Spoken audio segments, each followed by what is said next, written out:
अहिल्याबाई होळकर बहुउद्देशीय शिक्षण संस्था द्वारा अहिल्याबाई होळकर इनकी 300वीं जयंती के उपलक्ष्य में नागपुर शहर में पहली बार 3 दिवसीय सांस्कृतिक कार्यक्रम का आयोजन किया गया है, जिसके लिए सांस्कृतिक विभाग भारत सरकार द्वारा इसे विशेष सहयोग प्राप्त हुआ है। दिनांक 12 दिसंबर 2025 को राष्ट्रीय प्रबोधनकार प्रकाश नाथ पाटणकर इनका संगीत में जलसा होगा। इस जलसे में विकास राजा तथा सुभाष कोठारे इनकी प्रस्तुति होगी तथा दिनांक 13 दिसंबर 2025 को महाराष्ट्र के सुप्रसिद्ध शिव शाहीर, जिनका नाम है पृथ्वीराज माड़ी, इनका छत्रपति शिवाजी महाराज के जीवन पथ पर भव्य मराठी में जिसको पोवाड़ा कहते हैं, इसकी प्रस्तुति होगी तथा दिनांक 14 दिसंबर 2025 को भगवान गौतम बुद्ध इनके जीवन पर आधारित महानाट्य तथागत, जिनके डायरेक्टर है कृष्णा बागड़े जी, इनकी प्रस्तुति होगी। इस महानाट्य में लगभग 150 कलाकार इसमें सहभागी होंगे। इस पूरे कार्यक्रम के जो अध्यक्षीय स्थान है वो माजी नगर सेवक गुनेश्वर पेटेली करेंगे और इस 12 दिसंबर 2025 को इस प्रोग्राम के उद्घाटन के लिए महाराष्ट्र के महाराष्ट्र राज्य के विभिन्न मंत्रियों को आमंत्रित किया गया है तथा महाराष्ट्र राज्य के मुख्यमंत्री को भी इस कार्यक्रम के उद्घाटन के लिए आमंत्रित किया गया है। और इस पूरे कार्यक्रम में ये जो कार्यक्रम है ये केडीके कॉलेज के पास संत Gora Kumbhar Saint Xavier school के पास इस कार्यक्रम का आयोजन होगा। इसमें लगभग मेरे हिसाब से कभी 5 से 10 हज़ार लोगों की आशा है आने की। प्रवेश पत्र रहेगा ये सारा जो प्रोग्राम है ये पूरा इसमें प्रवेश फ्री है, इसमें किसी भी प्रकार से कोई भी चार्ज नहीं है। तो मुख्यमंत्री भी आने वाले हैं?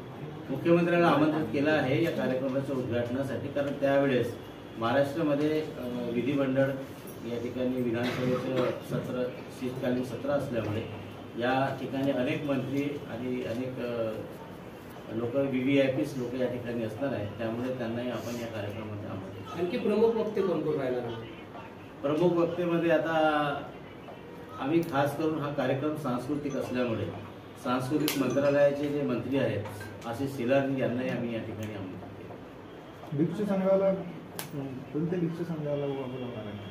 हा कार्यक्रम धार्मिक नसल्यामुळे कुठल्याही पद्धतीचा धार्मिक जे गुरु आहेत वेगळ्या धर्माचे का असो त्यांना या ठिकाणी आमंत्रित करता येणार नाही, कारण हा कार्यक्रम सांस्कृतिक असल्यामुळे।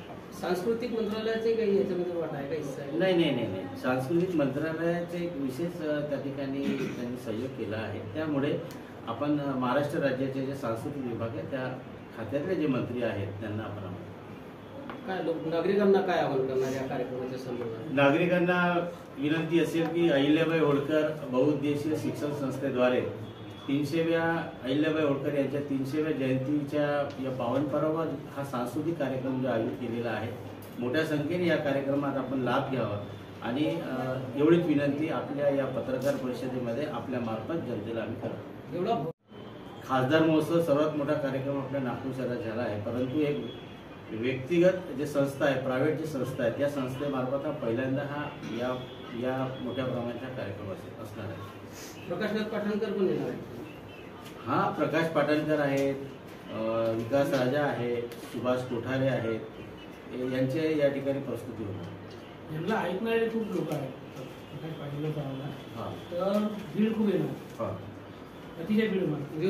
सोय आहे का व्यवस्थित? जवळपास हा कार्यक्रम ज्या ठिकाणी आयोजित केला गेला आहे त्या ठिकाणी अंदाजे 5 एकरचे ग्राउंड आहे। त्या ठिकाणी पार्किंगची व्यवस्था वेगळी आहे, VIP कक्ष वेगळा तयार केलेला आहे आणि सार्वजनिक जो कक्ष असतो तो वेगळा तयार केला। आरोग्याच्या दृष्टिकोनातून डॉक्टरची वगैरे व्यवस्था करणं एवढा संध्याकाळचे कार्यक्रम असल्यामुळे काही आवश्यकता तर राहणार नाही असं मला वाटतं, पण आपल्या सूचना अतिशय चांगली असल्यामुळे त्या पद्धतीचे आयुक्तांना, महानगरपालिकेच्या आयुक्तांना तसं पत्र आपण करू। पृथ्वीराज माडी जे आहे हे शाहीर, हे युवा शाहीर आहे आणि खूप फेमस आहे, यांच्या कार्यक्रमात गर्दी होण्याची शक्यता आहे। बरोबर आहे। त्या दिवशी व्यवस्था कशी करणार? व्यवस्था सारखीच असेल पहिल्या दिवसापासून तर तिसऱ्या दिवसापर्यंत, म्हणजे जो शेवटचा कार्यक्रम असेल त्या दिवसापर्यंत व्यवस्था सारखी. पोलीस बंदोबस्त वगैरे पोलीस बंदोबस्त राहील, कारण बाजूलाच नंदनवन पोलीस स्टेशन आहे, त्यामुळे या सगळ्या कार्यक्रमाची जे पूर्वतयारी करण्यासाठी संबंधित जे काही अधिकारी आहेत, महानगरपालिका असो किंवा पोलीस आयुक्त असो किंवा संबंधित पोलीस स्टेशन, त्यांना सगळ्यांना आपण या सर्वांना संस्थेच्या वतीनं आपल्याला त्या ठिकाणी आम्ही आमंत्रित करत आहोत. आपण सर्वांनी या कार्यक्रमात यावा आणि या कार्यक्रमाचं शक्यतो जेवढं कव्हरेज करता येईल आणि सोशल मीडियाच्या माध्यमातून आणि आपल्या चॅनलच्या माध्यमातून लोकांपर्यंत हा कार्यक्रम पोहोचवण्यासाठी आपण यथाशक्ती आम्हाला मदत करावी, असेच विनंती आपल्याला या ठिकाणी मी करतो आहे. तसेच येत्या 1-2 दिवसामध्ये ज्या ठिकाणी हा सांस्कृतिक कार्यक्रम आयोजित केला गेला आहे, ज्यांच्या अध्यक्षतेखाली तो कार्यक्रम आयोजित केला गेला आहे, त्या ठिकाणी आपण सर्व त्या कार्यक्रमाच्या साठी जे भूमिपूजन दिसतं करावं लागतं, त्या भूमिपूजनासाठी आम्ही आपल्याला आमंत्रित करणार आहोत.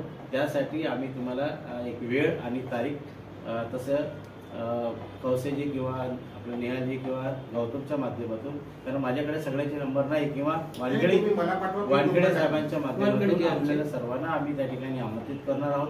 आपल्याला विनंती असे की त्याही कार्यक्रमात आपण उपस्थित राहून त्या भूमिपूजनाच्या सोहळ्याला प्रसारित करावं.